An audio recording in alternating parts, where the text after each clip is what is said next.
Hey, y'all, Zach McDonald, your real estate agent with Real Property Associates, and this is my Seattle Real Estate Market Watch for September 20th, 2023.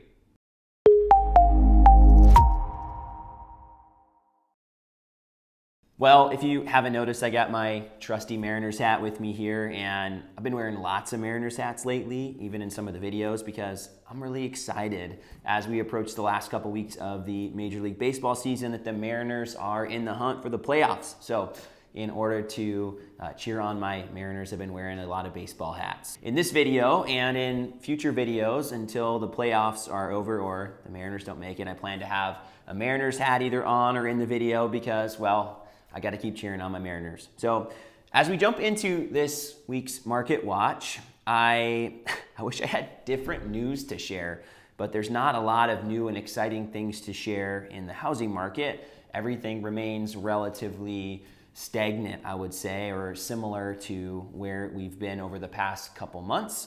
I will say, though, that the Fed met today and decided not to raise rates, and it's only the second time they haven't raised them since last March. So I guess that's some good news. The idea is that inflation's getting under control. They are talking about doing another raise here towards the end of the year, and they also are projecting maybe latter part of 2024 to start maybe reducing the rates. So again, all of this is speculative, but at this time, it sounds like that's the plan. So we'll see how the markets respond to that. I think the stock market, as of recording, has already dropped off a little bit.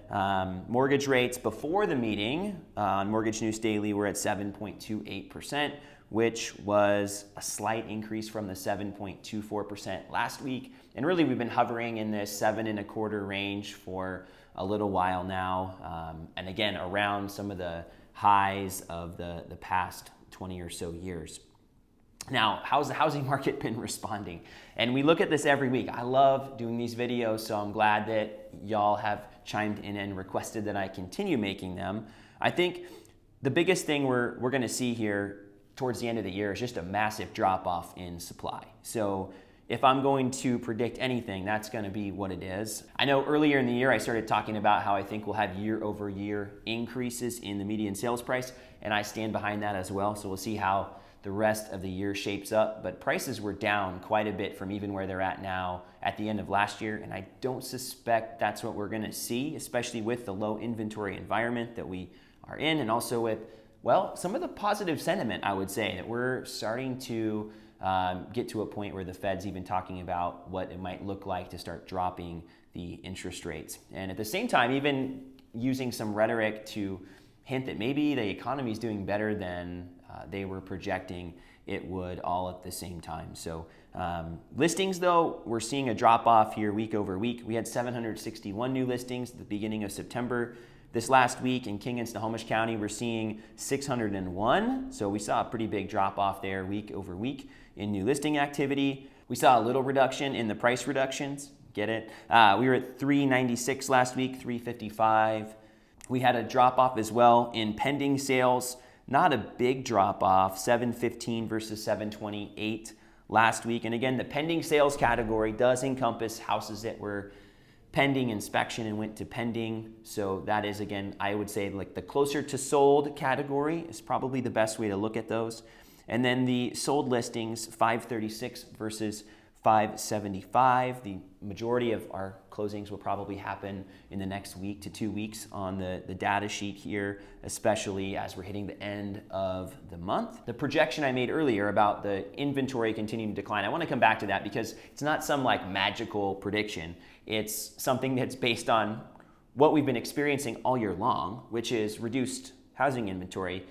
And it's piggybacking on the trend that we see almost every year, and that is that inventory tends to decline in the fall and winter months. So there's nothing magical about it. I'm just affirming what we normally see and projecting that it might be even more dramatic. And that's, I think, the biggest difference. I think it will be more dramatic than normal. I think that we've already seen a big drop off. It's more than 30% in King County and Snohomish County year over year so far, fewer listings. And I suspect that we'll see that trend continue. And if you have 30% fewer listings than the, I would say, lowest point of the year. Well, that's going to be very few listings.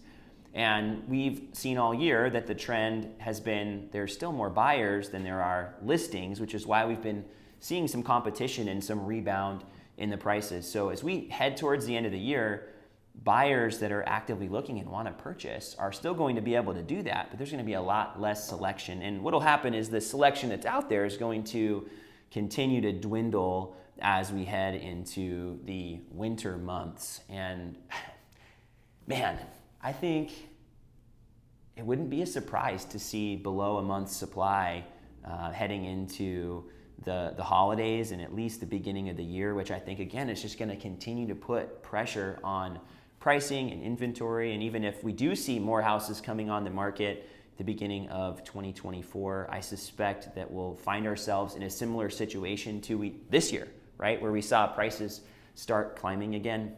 I guess I wouldn't be surprised, though, to see less listings earlier in the year and then things start to pick up, especially if rates do start to come down and more of the buyer activity starts up again. I do think there will be some kind of connection there, but the golden handcuffs are still there for people that own a house. The first-time home buyer market seems to be moving still. People buying their first house because, well, they don't have one to sell. And the move-up buyer, that's the market where it seems to be the slowest right now. In our market and across the country, where people have such a good mortgage rate, it's hard to justify that jump.